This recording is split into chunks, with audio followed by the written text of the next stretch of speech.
Vous écoutez La musique d'Eric Zann, histoire de Howard Phillips Lovecraft. J'ai examiné avec le plus grand soin les plans de la ville, sans jamais retrouver la rue d'Oseille. Je ne me suis pas limité aux plans modernes, car je sais que les noms changent.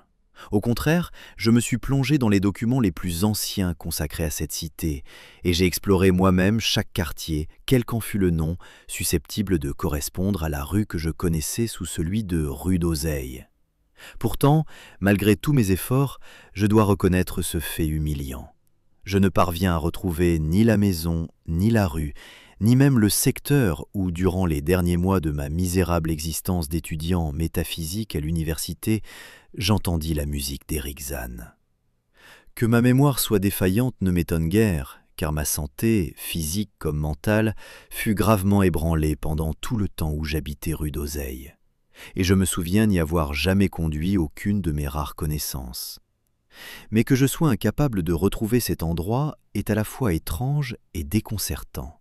Il se trouvait à moins d'une demi-heure de marche de l'université et présentait des particularités qu'aucun de ceux qui l'avaient vu n'aurait pu oublier. Je n'ai pourtant jamais rencontré personne qui eût aperçu la rue d'Oseille. La rue d'Oseille se trouvait au-delà d'une sombre rivière, bordée d'entrepôts de briques aux parois abruptes et aux vitres ternes, que franchissait un massif pont de pierre noire.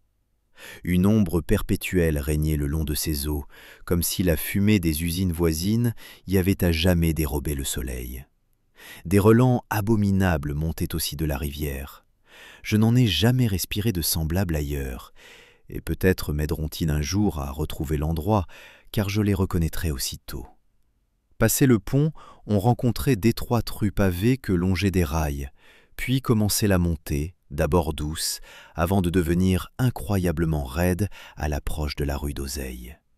Je n'ai jamais vu de rue aussi étroite ni aussi escarpée que la rue d'Oseille. Elle ressemblait presque à une falaise, inaccessible à tout véhicule, coupée en plusieurs endroits par des volets de marche et s'achevant tout en haut contre une muraille élevée que recouvrait le lierre. Son revêtement irrégulier alternait entre dalles de pierre, pavés et plaques de terre nues où s'obstinait une végétation gris verdâtre. Les maisons, très hautes, coiffées de toits aigus, étaient d'une ancienneté incroyable et penchaient follement en arrière, en avant ou de côté. Il arrivait que deux façades opposées, toutes deux inclinées vers la rue, se rejoignent presque au-dessus du passage comme une arche. Elle suffisait en tout cas à priver de lumière le sol en contrebas. Quelques passerelles reliaient également certaines maisons par-dessus la rue. Les habitants de cette voie produisirent sur moi une impression singulière. Je crus d'abord que cela venait de leur silence et de leur réserve, puis je conclus que c'était plutôt parce qu'ils étaient tous extrêmement vieux. J'ignore comment je finis par vivre dans une telle rue, mais je n'étais pas moi-même lorsque j'y emménageais. J'avais occupé quantité de logements misérables, dont on me chassait toujours faute d'argent, jusqu'au jour où je tombai sur cette maison chancelante de la rue d'Oseille, tenue par le paralytique Blandeau. C'était la troisième demeure en partant du haut, et de loin la plus élevée de toutes. Ma chambre se trouvait au 5e étage.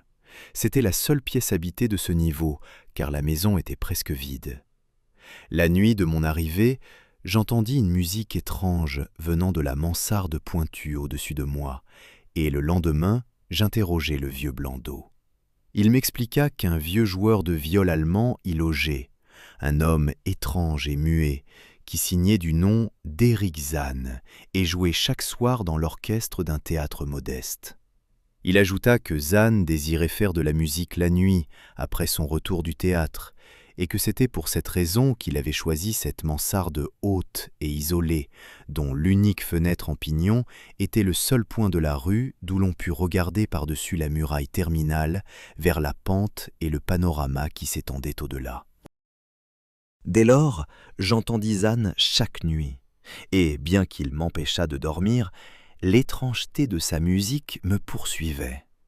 Je ne connaissais que peu de choses à cet art, mais j'étais certain qu'aucune de ses harmonies ne ressemblait à ce que j'avais entendu jusque-là. J'en conclus qu'il était un compositeur d'un génie profondément original. Plus je l'écoutais, plus ma fascination grandissait, jusqu'à ce qu'au bout d'une semaine, je résolusse de faire la connaissance du vieil homme.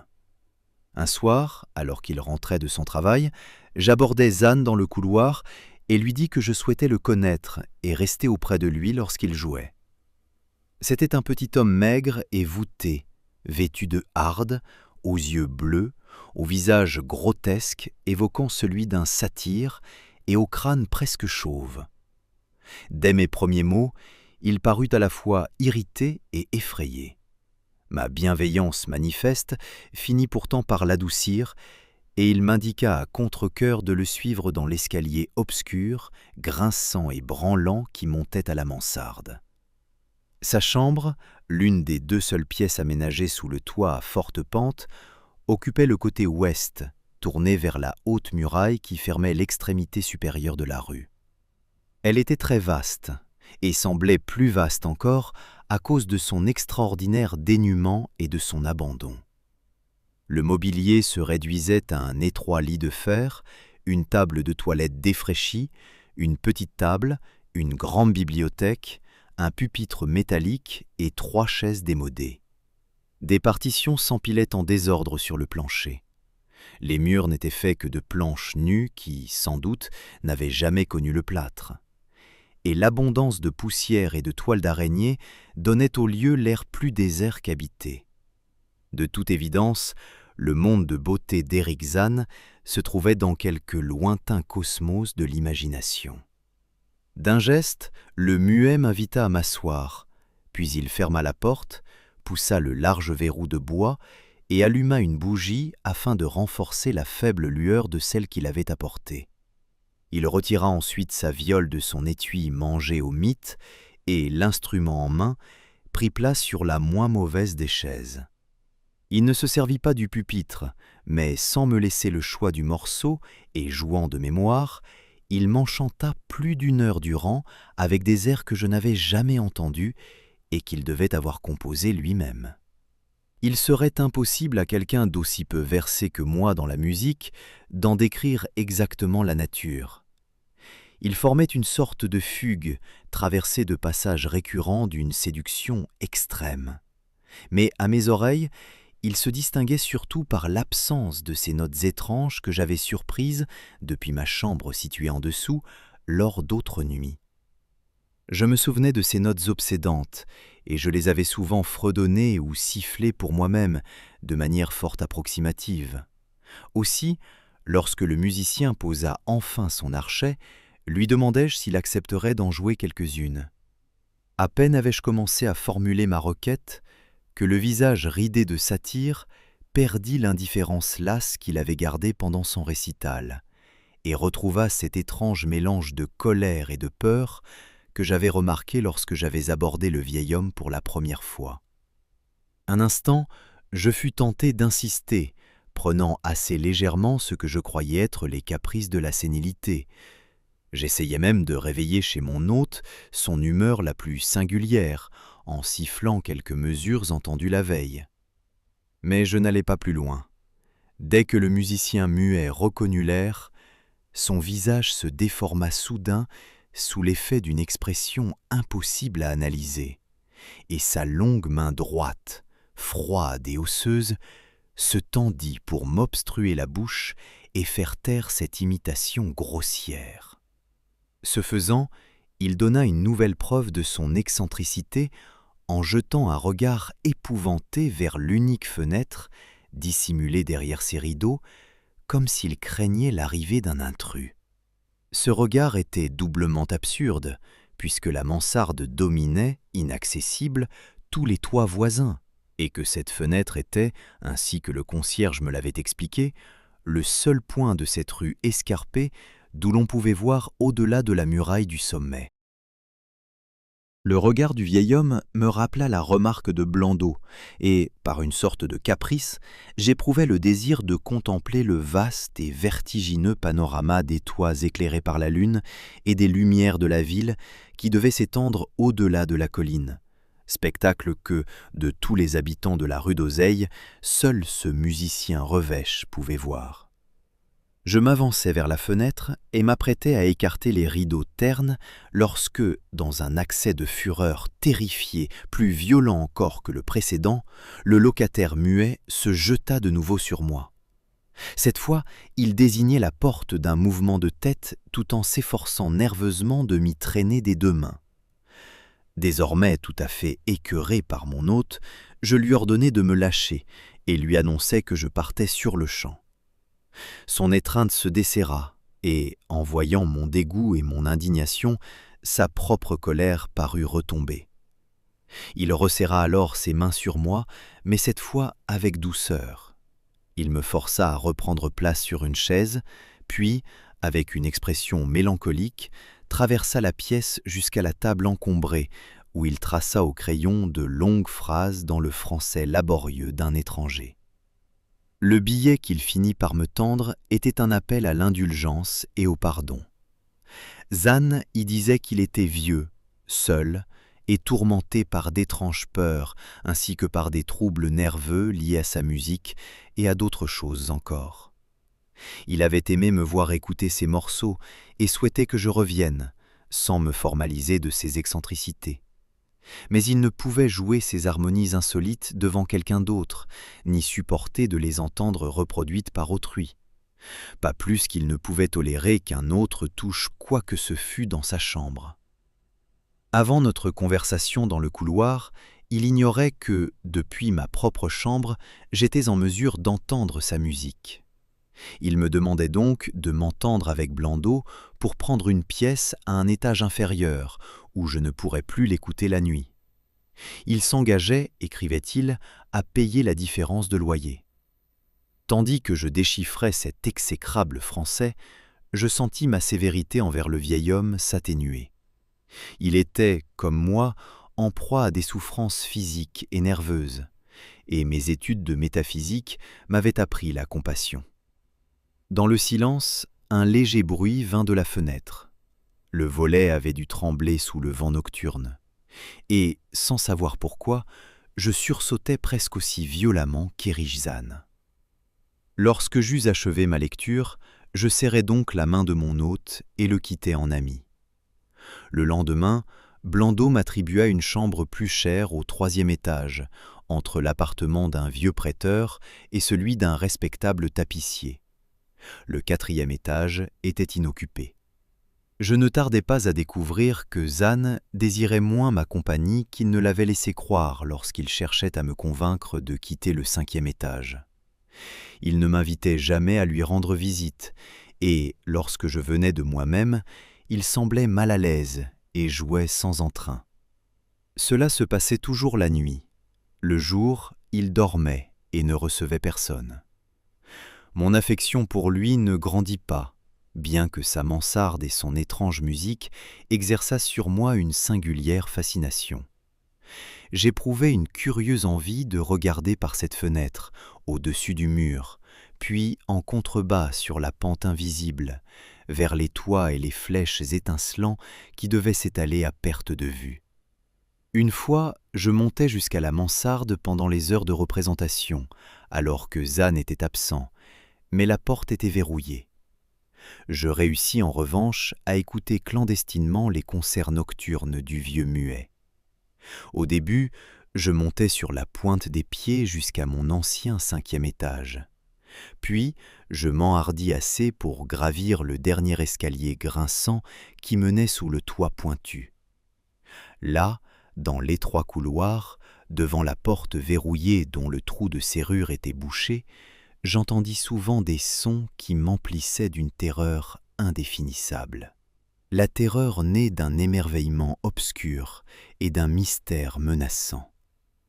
Ce n'était pas que ces sons fussent affreux, car ils ne l'étaient pas, mais leurs vibrations ne semblaient correspondre à rien qui existât sur ce globe terrestre, et, à certains moments, elles prenaient une ampleur symphonique que j'avais peine à croire produite par un seul exécutant. Erich Zann était assurément un génie doué d'une puissance sauvage. À mesure que passaient les semaines, son jeu devenait plus déchaîné, tandis que le vieux musicien prenait une apparence toujours plus hagarde et furtive. pitoyable à voir. Il refusait désormais de me recevoir à quelque heure que ce fût, et m'évitait chaque fois que nous nous croisions dans l'escalier. Puis, une nuit où j'écoutais derrière sa porte, j'entendis la viole hurlante enfler jusqu'à former un tumulte sonore chaotique, un pandémonium qui m'aurait fait douter de ma raison vacillante si, derrière cette porte barrée, une preuve lamentable n'était venue attester que l'horreur était réelle. Le cri atroce et inarticulé que seul un muet peut pousser et qui ne jaillit que dans les instants de peur ou de souffrance les plus terribles. Je frappai à plusieurs reprises sans obtenir de réponse. J'attendis ensuite dans le couloir noir, grelottant de froid et d'effroi, jusqu'à ce que j'entende le pauvre musicien tenter faiblement de se relever du sol en s'aidant d'une chaise. Le croyant tout juste revenu à lui après un évanouissement, je me remis à frapper, tout en prononçant mon nom d'une voix rassurante. J'entendis Zan trébucher jusqu'à la fenêtre et fermer le volet ainsi que la fenêtre elle-même, puis revenir en titubant vers la porte qu'il déverrouilla d'une main hésitante pour me laisser entrer. Cette fois, la joie qu'il éprouva à me voir était réelle. Son visage déformé s'illumina de soulagement tandis qu'il agrippait mon manteau comme un enfant s'accroche aux jupes de sa mère. Secoué de tremblements pitoyables, le vieil homme me contraignit à m'asseoir, puis se laissa tomber sur une autre chaise, auprès de laquelle sa viole et son archet gisaient négligemment sur le plancher. Il demeura quelque temps immobile, hochant bizarrement la tête, tout en donnant l'impression paradoxale d'écouter avec une attention intense et terrifiée. Au bout d'un moment, il parut rassuré. Il alla jusqu'à une chaise près de la table, écrivit un bref message, me le tendit, puis se remit à la table où il commença à écrire avec une rapidité incessante. Le billet me suppliait, au nom de la pitié et pour satisfaire ma propre curiosité, de rester où j'étais pendant qu'il rédigerait en allemand un récit complet de toutes les merveilles et de toutes les terreurs qui l'assaillaient. J'attendis, tandis que le crayon du muet volait sur le papier. 1 heure peut-être s'était écoulée. J'attendais toujours, et les feuilles couvertes par l'écriture fébrile du vieux musicien continuaient de s'accumuler lorsque je vis Zan tressaillir comme sous le pressentiment d'un choc effroyable. Il regardait sans aucun doute la fenêtre voilée de rideaux et écoutait en frémissant.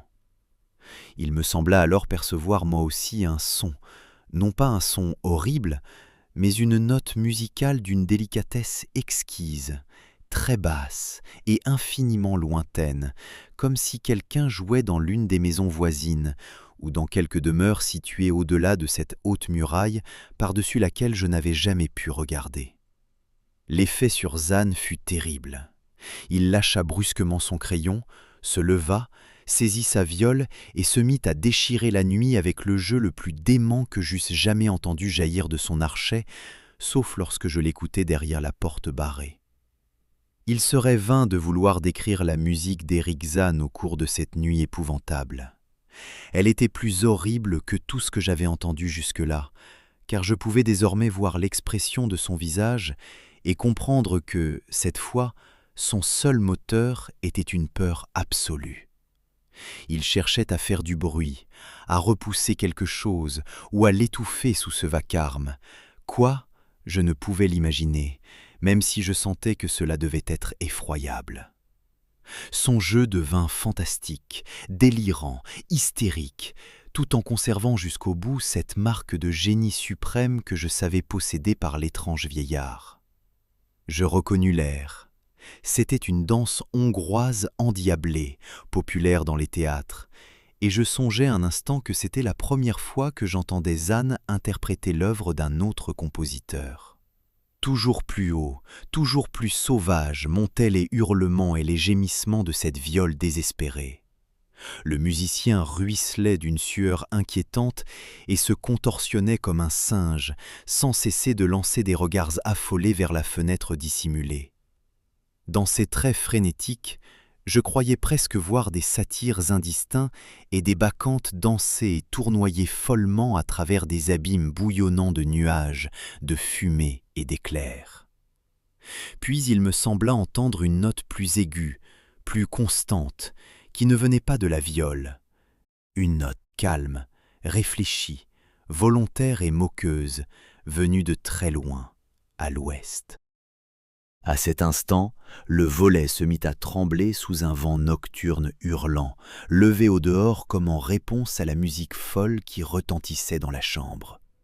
La viole criarde de Zan se surpassa alors, produisant des sons que je ne l'aurais jamais cru capable d'émettre. Le volet battit plus violemment, se dégagea de son loquet et commença à claquer contre la fenêtre. Sous ces chocs répétés, la vitre éclata dans un fracas de verre, et le vent glacé s'engouffra dans la pièce, faisant crépiter les bougies et bruire les feuilles posées sur la table où Zan avait commencé à coucher son horrible secret. Je regardai Zan et vis qu'il n'était plus conscient de ce qui l'entourait. Ses yeux bleus saillaient, vitreux et aveugles, et son jeu frénétique était devenu une orgie mécanique, aveugle et méconnaissable, qu'aucune plume ne saurait même suggérer. Une rafale soudaine, plus forte que les autres, souleva le manuscrit et l'emporta vers la fenêtre. Désespéré, je me précipitai derrière les feuilles volantes, mais elles avaient déjà disparu lorsque j'atteignis les carreaux fracassés. Je me rappelai alors mon ancien désir de regarder par cette fenêtre, la seule de toute la rue d'Oseille, d'où l'on put apercevoir la pente située au-delà du mur et la ville étendue en contrebas. La nuit était très sombre, mais les lumières de la cité brûlaient toujours, et je m'attendais à les distinguer au milieu de la pluie et du vent. Pourtant, lorsque je me penchai à la plus haute de toutes les fenêtres en pignon, tandis que les bougies crépitaient et que la viole insensée hurlait avec le vent nocturne, je ne vis ni ville étalée en dessous, ni lumière rassurante brillant dans les rues dont je gardais le souvenir. Il n'y avait que la noirceur illimitée de l'espace, un espace inimaginable, animé de mouvements et de musique, et qui ne ressemblait à rien de terrestre. Et tandis que je demeurais là, pétrifié d'horreur, le vent souffla les 2 bougies de l'antique mansarde pointue, me laissant dans une obscurité féroce et impénétrable, face au chaos et au pandémonium, tandis que, derrière moi, la viole possédée d'une démence infernale lançait ses hurlements contre la nuit. Je reculais en chancelant dans le noir, sans aucun moyen de rallumer une flamme. Je heurtai la table, renversai une chaise et finis par avancer à tâtons vers l'endroit où l'obscurité hurlait une musique effroyable.